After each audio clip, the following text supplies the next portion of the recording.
Hello, hello. Welcome to the Prayer Closet Studies. This is August study, and we're going to be doing the book of Ruth. And normally I would say I'm super excited I'm actually a little bit hesitant to do this one, and it's not because it is super hard to understand. There's just a lot of notes in my Bible, and it's a little bit overwhelming because I did this study before I really got into the swing of like organizing my notes. So it'll be a little bit harder for me, I feel like, to decipher what's where, and I'm just a little bit overwhelmed. Like if you were to see, okay, I'll just show you. This is all of my notes, and I have tab upon tab upon tab upon tab. And this book is only 4 chapters, so I'm a little bit overwhelmed, but some of these big tabs are verse mappings that I did, so maybe we can get through this. Anyway, so even if I have to break the chapters down, I don't want these videos to be super long and lose your momentum or lose your train of thought or lose you completely in these studies. I want you to really sit with this, meditate on it, and truly understand the underlying story of what God is trying to show us, what he is trying to tell us in the book of Ruth. So all that being said, I'm just going to go ahead and get started, and we're going to do the introduction right now. Okay, so the book of Ruth. This book was possibly written by Samuel. And it was written, it's dated to be between 1000 to 500 BC, written after David's rise to power. So that's going to be very important because it tells you the lineage of King David. And that's very important because it is prophesied by the prophets later on that the Messiah would come from the lineage of David. So it's very important that they kept track of lineages, period, because the Messiah would come from David's line. So that being said, now the audience of who this book was meant for was the Israelites. Obviously, because they have to know the Messiah is coming from the king's line, and how did we get to this point? So it tells us the story of the book of Ruth. Then it's just a beautiful story telling of how God redeems and restores and reverses, and it's just so beautiful. An outline for this book is number 1 would be chapter 1, I guess. This is death in a foreign country, and you could even break that down into even smaller bits of Naomi and her men, Naomi and her daughter-in-laws, Naomi and her daughter-in-law, Naomi and the Bethlehem women, or you could just leave it. Chapter 1 is death in a foreign country. Chapter 2, hope in a barley field. And you can break that down. Boaz, then Ruth and Naomi, then Boaz again, then Boaz and Ruth, and then Ruth and Naomi. Chapter 3 is love on a threshing floor, and you can break that down even further to Ruth and Naomi, then Ruth and Boaz, then Ruth and Naomi again. Chapter 4 would be life in a native city, and you can break that down to Boaz and the Redeemer, technical aside by the narrator, Boaz and the elders, then Boaz and Ruth, then Bethlehem women and Naomi, and then Naomi and her son, and then the Davidic statement, and then Davidic genealogy. And I will try to get all of that on this screen so you guys can screenshot it and write it all down or whatever you need to do. Okay, so that's the outline for the book. Let's see what else I have to say. Okay, so although the book is named Ruth, it is not about Ruth. Really, it tells the story of how Ruth became part of Israel, but it's really a story about Naomi and Naomi's redemption. And truthfully, it's really about God redeeming, but it is more about this character named Naomi. So really the book should be named Naomi, but it's not. It's named Ruth. Let's see. Ruth, the content here, Ruth tells a redemptive narrative of a woman, Naomi, who loses her husband and her 2 sons. She tries to send her 2 daughter-in-laws away, but one of them stays, and that's Ruth. They travel to Bethlehem, and the situation is dire when they're traveling back to Bethlehem. They're in a pretty bad situation, but God redeems Naomi in an unexpected way through her daughter-in-law and a kinsman redeemer. Kinsman redeemer. And we will learn about what that is later on. So the very center of the story is Naomi recognizing and blessing the Redeemer in chapter 2, verse 20.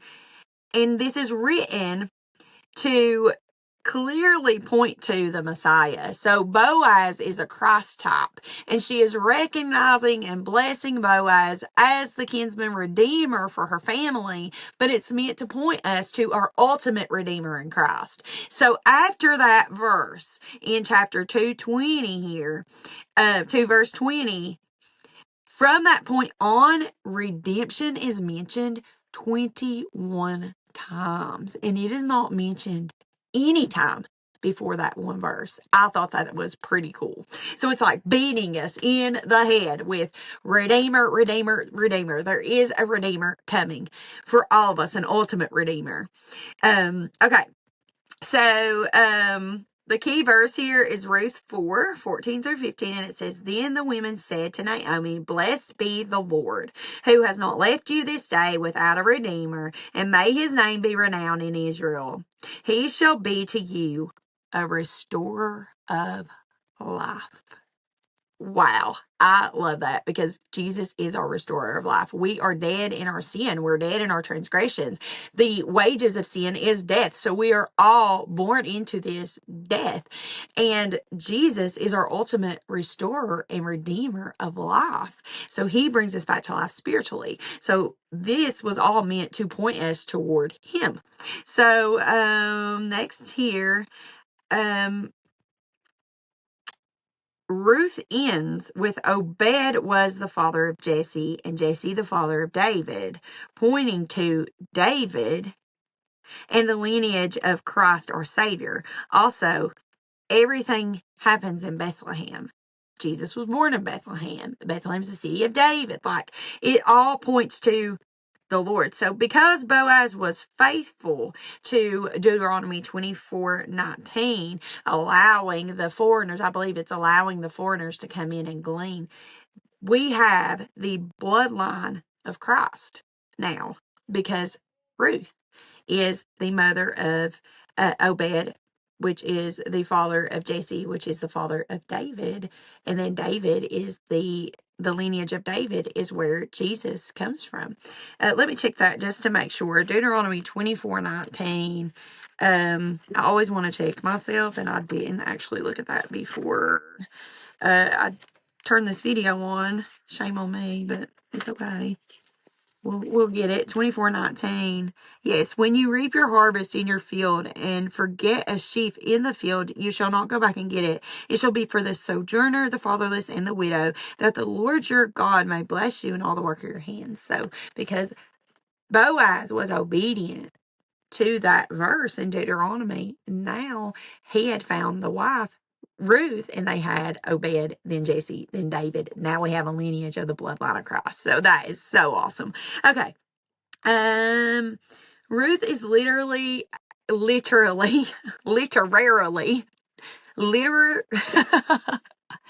written like a work of art. It is a literary work of art. Everything is craftily constructed throughout the story, and that's a little bit why I was a little bit nervous doing this book too, because it is so literarily rich. And I know I'm not going to do it justice. I'm no literary scholar. I'm no theologian. I'm no English teacher. Like, literally, I'm not. But it is a beautiful work of art. Throughout the whole story, it's just constructed beautifully. The entire book can be argued to be a chiasm, where it starts and ends, and then it centers. It's like a reversal. Like, it starts one way, and then it reverses out. And I'll explain that further here in just a second, and I'll try to put that on the screen too. It just takes me a very long time to edit these videos if I choose to edit them. But I want you to truly see it with your eyes. That way you can understand what I'm talking about. But anyway, so it's argued to be a chiasm. The whole book is a chiasm, and then there's a bunch of chiasms within the book itself. It's written very beautifully. But it shows there's a problem in the beginning, which is sadness and death, and then it is reversed in the end with joy and life. So that's pretty cool. We see Ruth's loyalty to Naomi, and then Boaz's loyalty to God's law and Ruth. And we see God's merciful provision to a Moabite who is the enemy of Israel. And as we read, we too are called to take shelter in his wings, which is in chapter 2, verse 12, and chapter 3, verse 9, which we will get to when we get into the study about taking shelter under his wings. And we are called to do the same thing. And that's just so beautiful. Let me make sure that I'm telling you everything that I need to tell you about the introduction before we take a deep dive into this book, because I want you to be fully prepared. Okay, I think so. And also, I want you to remember, which we'll probably go over in the next video with chapter 1, this is placed in the time of Judges, when there was no king, when they desperately needed a king. The judges ruled, they needed a king, and they end up asking for a king when God should have been their king all along. So they're longing for a king. They're longing for a ruler, and they want to be like the other nations with a human king. But human kings are imperfect. They should have been relying on God as their king.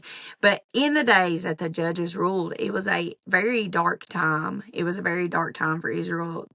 But anyway, remember that as we get into this study of the time frame that we're living in, the time frame that we're looking at, and all of this is going on.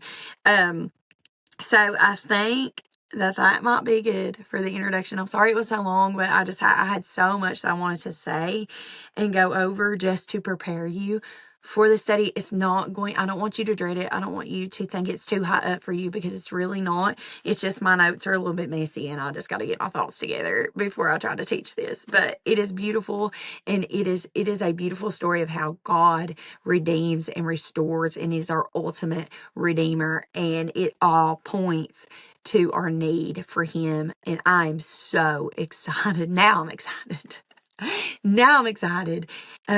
Because God is going to work through this to just reveal himself even more to us. And I'm just so grateful to go on this journey with you guys. And I thank you for just bearing with me and learning with me and trusting me to provide this Bible study. As imperfect and flawed as I am, God is going to use it for his glory to help so many people, and I'm so grateful. But anyway, I love you guys, and I will see you in chapter 1.